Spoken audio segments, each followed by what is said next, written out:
January 10, 1985, Hawkins, Indiana. A man in a hazmat suit hunts a small creature in the snow, burning it with a flamethrower.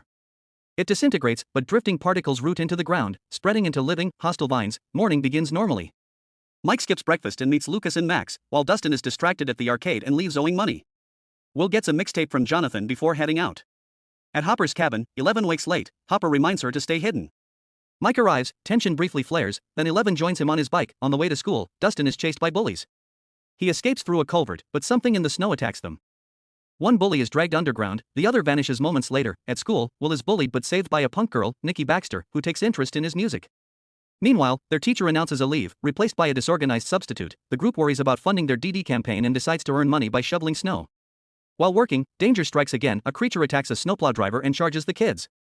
11 uses her powers to save them, exposing herself briefly. Realizing the threat is growing, they decide to hunt it. They set a trap near the arcade, using Dustin as bait. As they wait, they spot the creature stalking Nikki. They rush to warn her, but she can't hear them over her music. At the last second, she notices, but the creature is already there, rising over the wall in front of her.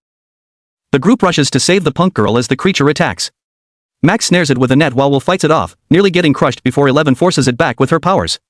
Mike distracts the monster, leading it into an alley where he realizes someone is trapped inside it. With 11's help, they tear it open, revealing Charlie, fused to the creature. They free him, but he panics and runs, leaving them with more questions than answers. The creature disintegrates into green particles that drift away and take root elsewhere.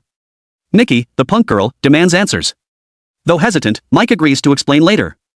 The group investigates Hawkins' lab, confirming the gate is still closed, making the creature's origin a mystery. Dustin forms the Hawkins Investigators Club, HIC, creating anonymous mailboxes for tips. Despite doubts, everyone joins. Nikki swears secrecy and becomes part of the team.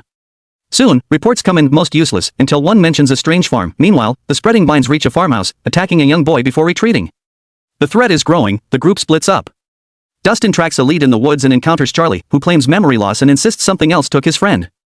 Fearful of exposure, he threatens Dustin into silence. At the Winterfest, Mike and 11 enjoy a rare peaceful moment, winning a stuffed prize with her hidden help. Elsewhere, Will and Nikki bond, while Lucas and Max investigate the farm. They discover pumpkins mutating into aggressive creatures. Forced to fight back, they destroy the swarm using farm equipment but learn the largest pumpkins have already been sent to the festival. A warning goes out, code red. At the pie eating contest, Dustin disrupts the event just as the infected pies erupt with tentacles. Chaos breaks out.